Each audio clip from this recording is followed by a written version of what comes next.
If the door was never locked, if no one was watching, and if nothing stopped them from leaving except the quiet itself, then why did every man remain exactly where he was, waiting in a place that did not threaten, did not chase, and did not explain what would happen the moment someone finally chose to walk away?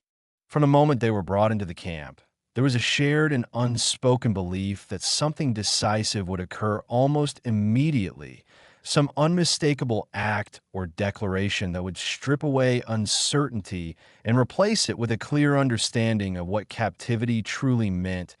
Yet nothing of that sort happened. And the absence of such a moment created a strange suspension in which time seemed to continue moving while meaning lagged quietly behind.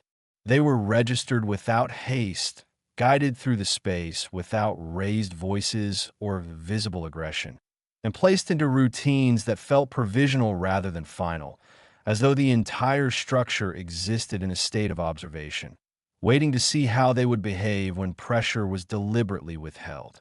What unsettled them during those first days was not fear in its familiar form, but the difficulty of locating it at all, because the environment did not announce danger through sound or motion, and the calm presence of authority offered no clear indication of where obedience ended and consequence began. The boundary of the camp was visible enough to be acknowledged, yet it lacked the dominance they had expected, since it was not constantly reinforced by patrols or warnings, and because the space beyond it appeared ordinary, unchanged, and curiously indifferent to their presence, as if it belonged to a world that continued without noticing them at all. At first, this detail registered only faintly, softened by exhaustion and the mental effort required to adapt to unfamiliar routines. But as days passed and nothing disrupted the pattern, the awareness returned with greater persistence, settling into thought as a quiet inconsistency that could not be easily dismissed. They ate when meals arrived, worked where they were assigned, and rested according to schedules that were neither strict nor lenient, creating a rhythm that felt stable enough to endure yet vague enough to question, as though it existed more by habit than by enforcement. Compliance came naturally, not because resistance was impossible, but because resistance required clarity, and clarity was precisely what the environment refused to provide, leaving each man to decide internally how far his choices extended in a place that neither demanded obedience nor explicitly forbade refusal. As familiarity slowly replaced initial disorientation, attention shifted outward again, and it was then that the absence of restriction became increasingly difficult to ignore because nothing actively prevented departure, even though the idea was never discussed openly and never tested. This realization did not produce urgency, because possibility without pressure rarely does, and instead of sharpening intention, it softened it, transforming what might have been a concrete decision into an abstract awareness that lingered without demanding action.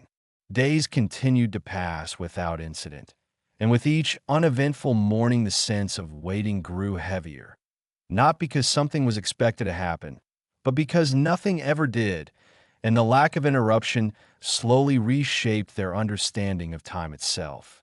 The camp remained calm to the point of indifference, offering neither reassurance nor threat, and it was this neutrality that began to alter the meaning of confinement, replacing fear with hesitation and replacing urgency with delay.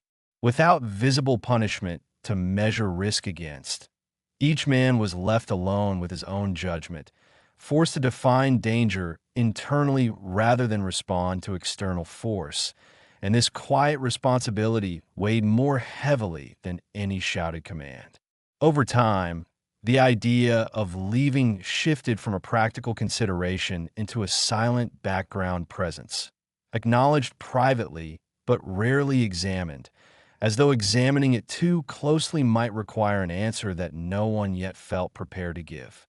The longer the boundary remained unchallenged, the more permanent it began to feel, not because it could not be crossed, but because crossing it would require breaking a stillness that had become strangely familiar and difficult to disturb. By the end of that first stretch of days, nothing dramatic had occurred, yet something essential had already begun to change, because waiting had started to feel natural, and stillness, unopposed and uninterrupted, had quietly established itself as the most reliable form of control. As the days continued to pass without disruption, the men began to sense that the initial uncertainty which had marked their arrival was slowly giving way to something more subtle and more enduring, because repetition, when left uninterrupted, has a way of reshaping perception until what once felt temporary begins to feel quietly established. Morning followed morning with the same unremarkable precision, marked not by urgency or anticipation, but by a steady rhythm that required no reflection. And this predictability, rather than offering comfort, gradually reduced the need to question what surrounded them. The routines did not tighten or relax in any visible way, and yet they grew heavier through familiarity alone, because actions repeated often enough no longer feel chosen, even when no force insists upon them, and the mind begins to conserve energy by accepting what does not immediately demand resistance. They learned where to stand without being told, how long to wait without asking, and when to move without instruction, and each small adjustment made life smoother while quietly narrowing the space where alternatives might have formed. Conversation shifted as well, not abruptly, but through small omissions, as questions that had once surfaced naturally were now left unspoken, not because they had been answered, but because speaking them aloud seemed increasingly unnecessary. The possibility of leaving remained present in theory, but it no longer occupied the foreground of thought, because the effort required to imagine departure had begun to outweigh the effort required to remain, and imagination, when it brings no immediate reward, tends to recede.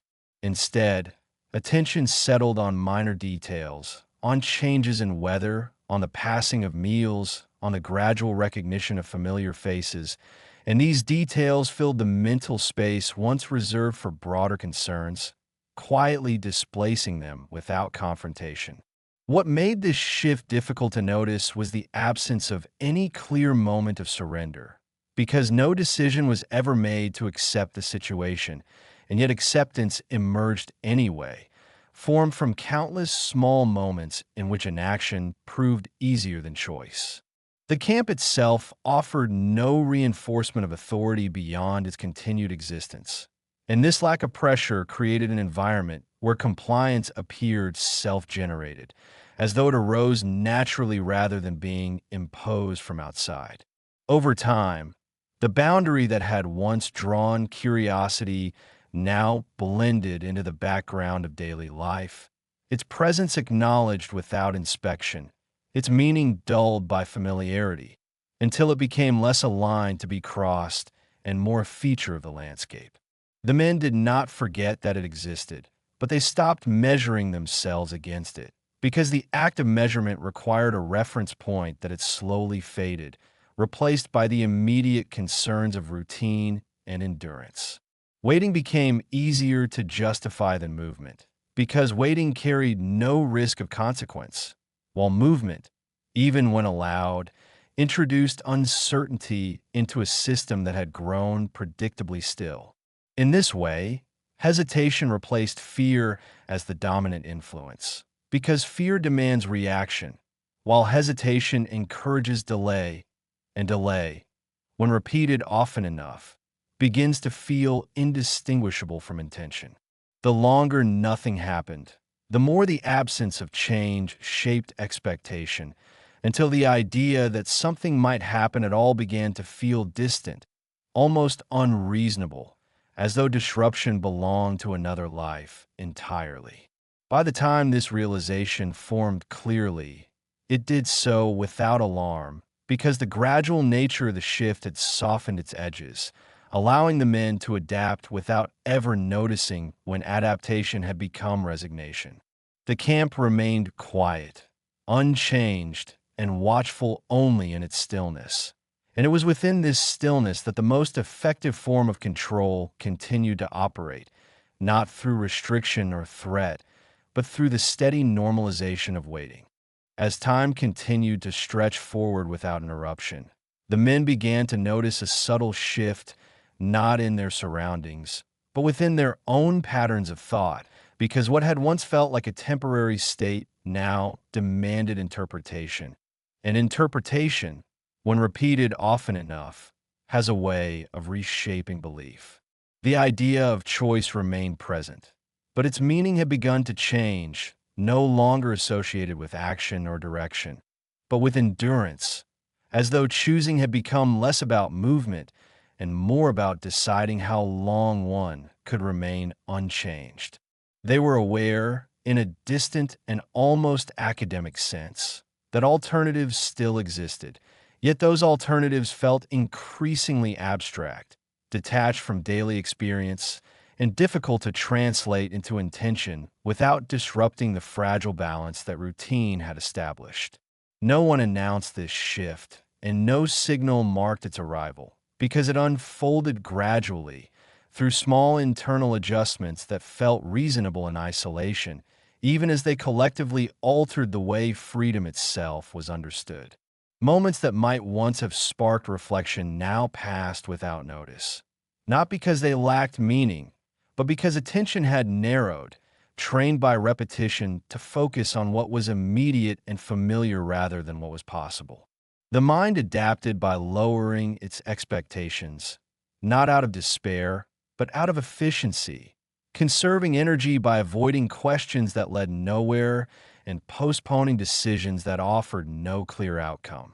In this way, silence began to perform work that force never could, because it required participation, encouraging each man to complete the structure of confinement within his own thoughts rather than resist it from the outside. The absence of instruction created a strange responsibility, as though each individual were now tasked with defining his own limits. And this responsibility, unshared and unspoken, proved heavier than any rule that might have been imposed. Gradually, the men learned to interpret stillness as stability, and stability as safety, even when neither had been explicitly promised, because uncertainty, when prolonged, becomes exhausting, and the mind seeks relief wherever it can be found.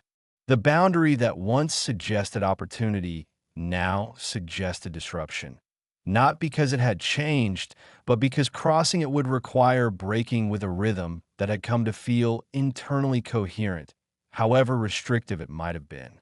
Thoughts of leaving did not disappear entirely, but they lost urgency, surfacing occasionally before retreating again, as though they belonged to a future that was always postponed and never fully imagined. In conversations, what remained unsaid began to matter more than what was spoken, as shared understanding replaced explanation, and silence itself became a form of agreement that required no confirmation. Each day reinforced the impression that nothing demanded immediate resolution, and this absence of demand encouraged delay, allowing hesitation to masquerade as patience and inaction to resemble restraint. What made this transformation so complete was its invisibility, because no moment could be identified as the point of change, and without such a moment, resistance lacked a target and memory lacked a reference. By the time the men sensed that their understanding of choice had shifted, it no longer felt like a loss, but like an adjustment, a quiet recalibration that allowed life to continue without constant internal conflict.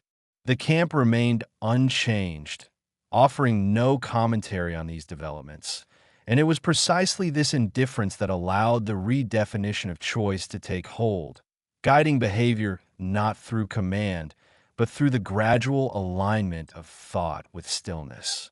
As the weeks accumulated without clear division, the men began to experience a change that was no longer subtle, because the quiet that had once felt merely unusual now settled into their awareness, as something permanent, shaping behavior without ever announcing itself as an influence.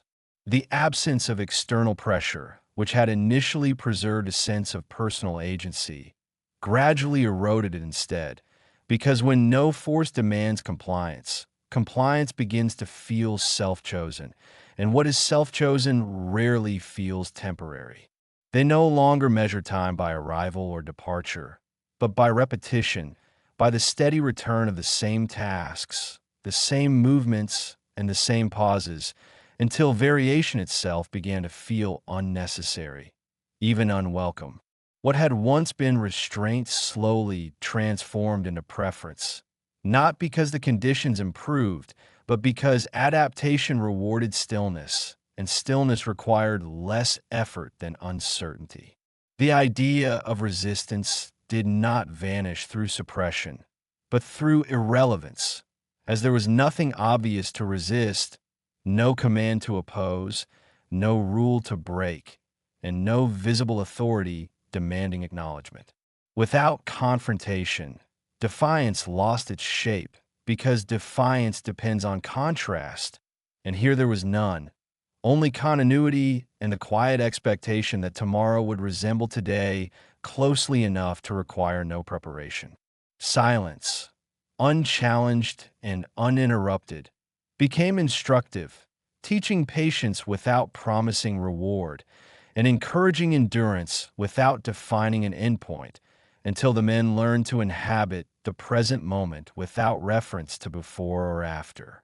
Even memory began to adjust, not disappearing, but softening at the edges as recollections of former lives grew less immediate and less demanding, allowing the present to occupy more space without competition. In this environment, motion itself became questionable, not forbidden, but burdensome, because movement implied intention, and intention implied a willingness to disrupt a balance that had taken time to establish.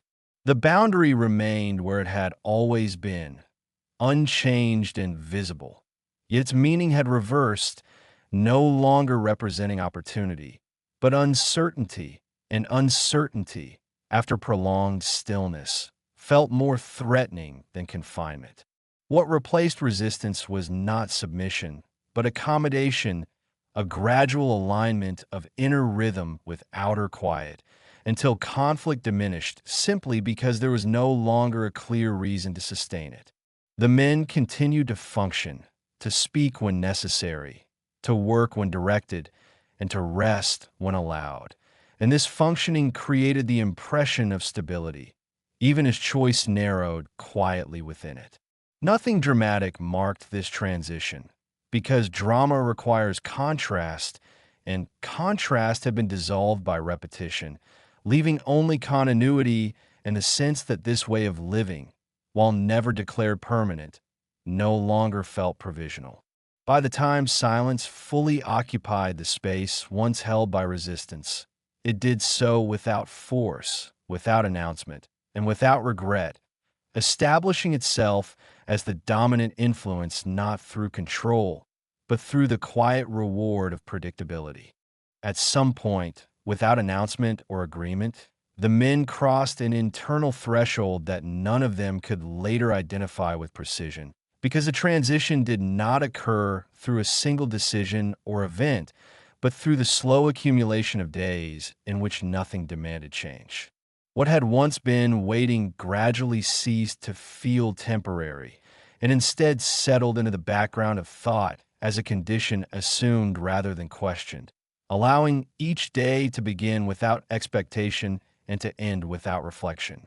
The idea that this state might be interrupted began to feel increasingly distant, not because interruption was impossible, but because the mind had learned to operate without it, reorganizing priorities around what was present rather than what might occur. They continued to acknowledge the existence of alternatives in an abstract sense, yet those alternatives no longer carried emotional weight, appearing more like theoretical constructs than paths that could realistically be taken. In this way, possibility remained intact while relevance quietly faded, leaving behind a version of freedom that existed only as a concept, detached from urgency and stripped of its power to provoke action.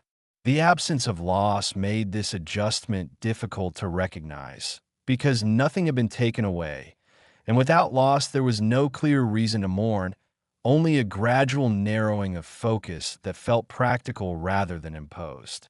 Each man adapted in his own way, refining habits, conserving energy, and minimizing internal friction, until the effort required to imagine change exceeded the effort required to accept continuity.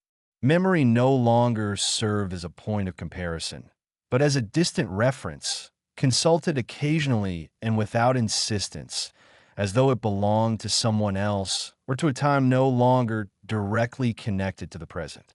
The boundary that once suggested movement now existed as a static feature, acknowledged but no longer evaluated, because evaluation required intention, and intention had slowly lost its urgency. What made this moment definitive was not its severity, but its quiet completeness, because by the time the men sensed that something essential had shifted, the shift had already stabilized, leaving no clear path back to the state of questioning that had preceded it. They did not feel defeated, nor did they feel resolved, but instead occupied a neutral space where continuation felt natural and interruption felt unnecessary, even when no obstacle prevented it. In this state, choice remained technically available, yet functionally dormant, preserved in theory but absent from daily experience, allowing life to proceed without confrontation or conclusion. Nothing signaled that this moment had arrived. No sound, no marker, no shared acknowledgement, and yet it shaped everything that followed, because from then on, remaining no longer required justification, and leaving no longer suggested relief. The camp remained unchanged, offering no commentary and no confirmation. And it was within this unresponsive stillness that the men continued, not because they could not leave, but because the moment when leaving felt necessary had already passed without being noticed. In the end, nothing closed and nothing opened, because the place remained exactly as it had always been, unchanged and indifferent, while the men continued within it as they had learned to do, moving through days that no longer asked questions and no longer expected answers. What mattered most was not what had been taken, but what had slowly been set aside, because freedom, when left unused, does not disappear, but it loses its voice, becoming quiet enough to be mistaken for peace. The silence did not demand obedience, did not insist on surrender, and did not claim victory, yet it remained steady and unchallenged, shaping behavior simply by being there. And so life continued, not defined by chains or walls, but by the quiet understanding that some moments pass without being marked, and once they do, they are rarely found again. If you enjoyed this documentary and want to discover more untold stories from World War II, make sure to subscribe to WW2 Chronicle Vault.